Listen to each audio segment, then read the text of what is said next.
What's up and welcome back. I'm John Starr from ActTheMovieGuy.com, your favorite blind film critic, and today, get out the tissues because I just found a message in a bottle and we need to talk about it. I have feelings. The 25th anniversary of Message in a Bottle, which starred Kevin Costner, Robin Wright, and Paul Newman, and it's based on a book by Nicholas Sparks, so you know where this film's going. It's one of the most predictable authors ever.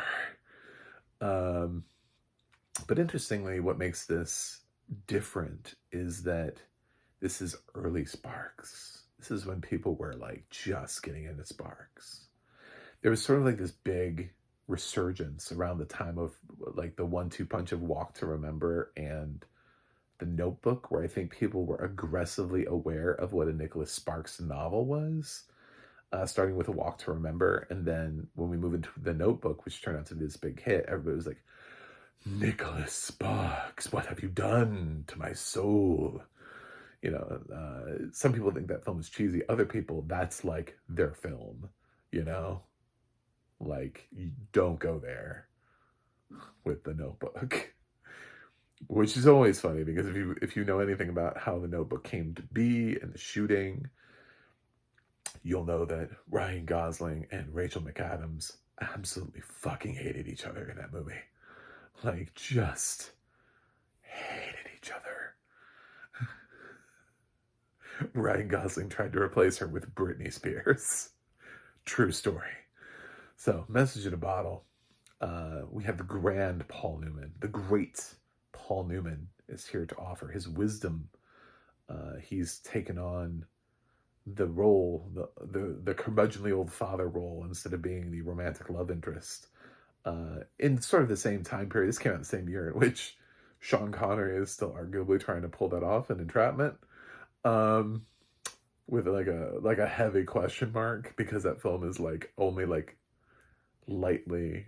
I used to see things that were listed as like sensual. You know what I'm saying? Like as like a genre, like back in the day, like you'd be looking through TV Guide and so you'd see the word sensual and you're like, what does that mean? And you're like, oh, entrapment. It's like there's something there, but they don't really want to go into it.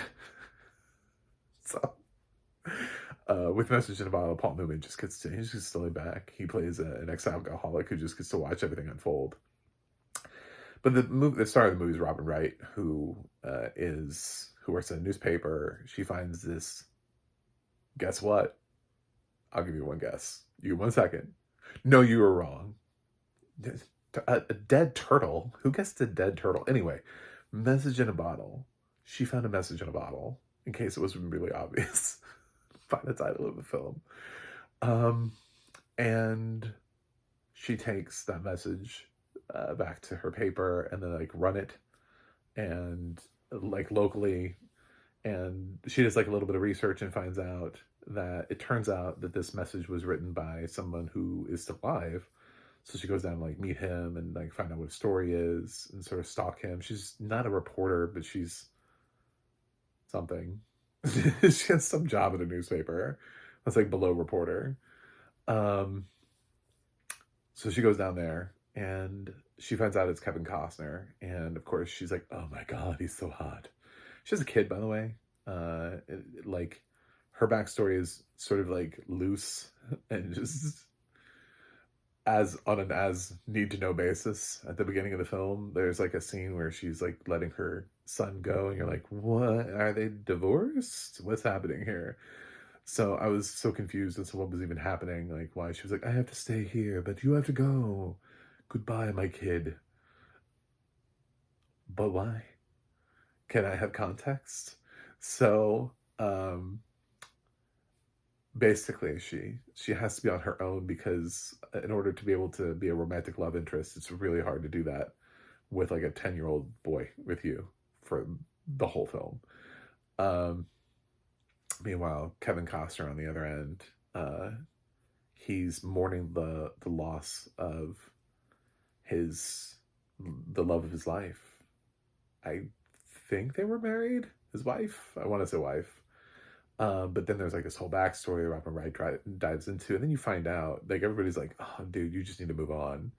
And like his wife died like 2 years ago. Like, first of all, A+ for the traveling effort of that bottle. Usually when people find message in a bottle, like I think they went into this film thinking, "Oh man, this guy may not even be alive. Who knows? This letter could be really old." Somebody points out, "Well, it's typed, so it can only be just so old." And I'm like, "You do know when the printing press was invented, don't you?" But I get your point.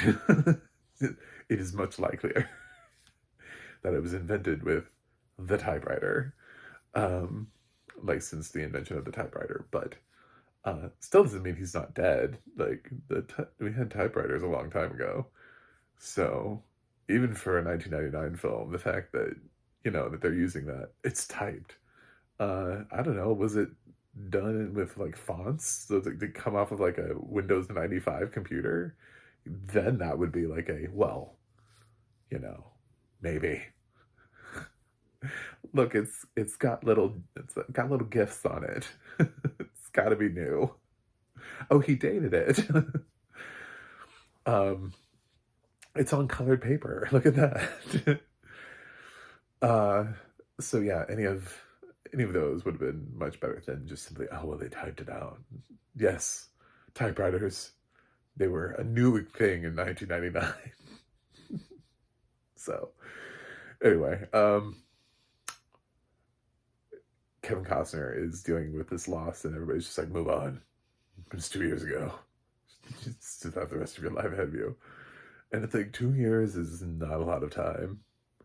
That's like being at a community college. It's like 2 years. That's I've worked jobs longer than that. You know what I'm saying? And uh, like the period of time, just like 2 years is like.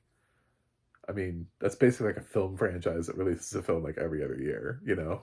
Like you wait 2 years for the next movie to come out. It's like being sad and having to wait for the sequel to the film coming out, and people are like, "Oh, get over it. Sequel's coming." um, but and they have I don't know, they clunkily sort of get together, Robin Wright and Kevin Costner, because they're hot for 1999, and then he finds out, of course, that she has these letters, and they have like this rift, and then there's this thing with this third letter, and he's like, "Oh my god." And then he, obviously catalyst, and that doesn't work out, and it's a Nicholas Sparks movie, so the movie ends in tragedy because, yes, as with most Nicholas Sparks movies, they end with someone dying. Someone. Not always the lead, but somebody. Could be the woman, could be the man.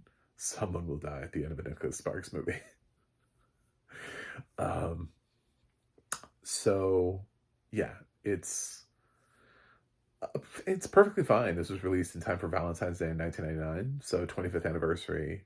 I kind of chose it just simply because, well, I remembered it somewhat fondly. I remember not hating it, and which is good because when I saw this in 1999, I would have been like a teenager, so it wasn't aimed at me. And I rewatched this, and I was like, "This is good. This has good acting in it." It has Paul Newman, and Paul Newman's good in this. Like he's really good, and it sort of breaks the streak, or continues the streak of finding like where the lead couple is okay, and then you have like really strong supporting performances from actors who have joined into a franchise. Like I stand by the fact that James Garner and Jenna Rowland should have been nominated for The Notebook. That their work was great, like fantastic. I don't need any other nominations for The Notebook, but I would have nominated both of them at the end of their careers there. I thought they gave really strong performances. Also, like Richard Jenkins and Dear John, he's really good. Like, separate the film, and the next time you watch Dear John, check out what Richard Jenkins is doing, because he's really good in that film. So sometimes you just have these supporting characters who are done really well. And Paul Newman playing this recovering alcoholic, sort of curmudgeonly, but also offering like solid advice, is a nice role for him. He just fits nicely into it. And Kevin Costner feels fine as this boat maker guy who's who's wounded because he's missing the love of his life. So, if you're tired of where romantic movies are nowadays, just kind of popping up randomly on streaming services or being pushed profoundly by Hallmark, check out Message in a Bottle if you never got to see it in 1999. It doesn't date itself. It's not so dated where you're like, I can't watch this because it's painful, and they're not like talking about like Y2K all the time. Like, oh my God, well, when Y2K happens, our computers are going to explode, so nothing really matters anymore. It's not one of those movies. So, the audio description for it, I thought was really nice. Very simple. It doesn't have to do much. It just kind of has to sit back and not intrude. It's a romance, so you just have to highlight the romance. But it's also like a PG-13 romance, so it's not like 50 Shades of Grey where you're having anything like really complex. It's a lot of like staring at each other like lovingly.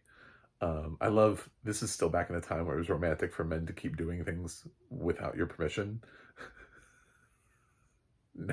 Consent is very much like informed consent is very much a part of the films, but there's this scene, they're already like romantically involved at this point, like they're already, but she's doing that thing where she's like, no, stop, I have to work, no, don't.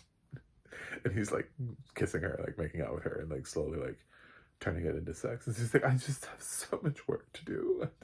Oh, okay, fine. Just, it's one of those things where you're like, in this film nowadays, I feel like Message in a Bottle 2024, he would have had to stop and be like, oh, do you really want me to stop? And she would have been like, no, I was just fucking around. No, please keep going. Like, it's one of those scenes like in 1999 where you like, the way it's shot, it's like, she doesn't really want to go to work. She doesn't really have other shit she needs to do. She's perfectly fine with it. She's just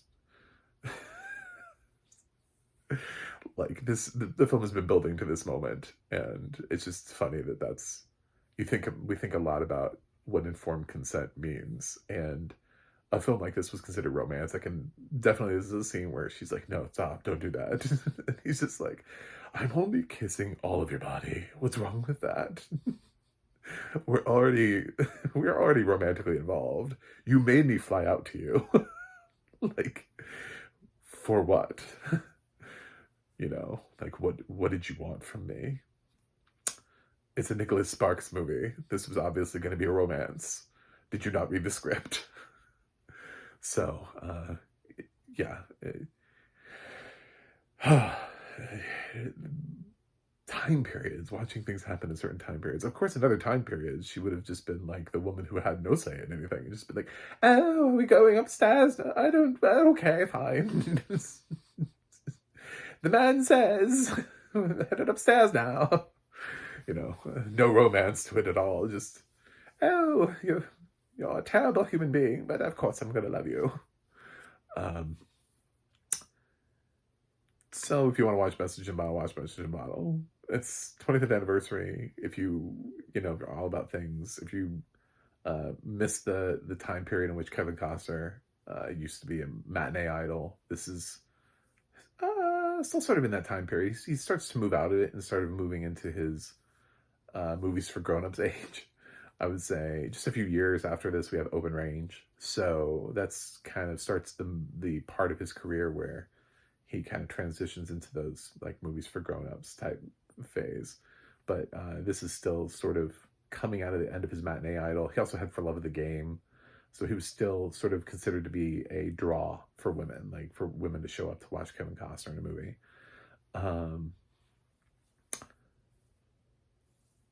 You could do worse. Not my favorite Nicholas Sparks adaptation, but it's perfectly fine. I'm going to give Message in a Bottle a B. I think it's a fine movie. And if you are Gen Alpha and you don't know who Paul Newman is, please go watch Paul Newman movies.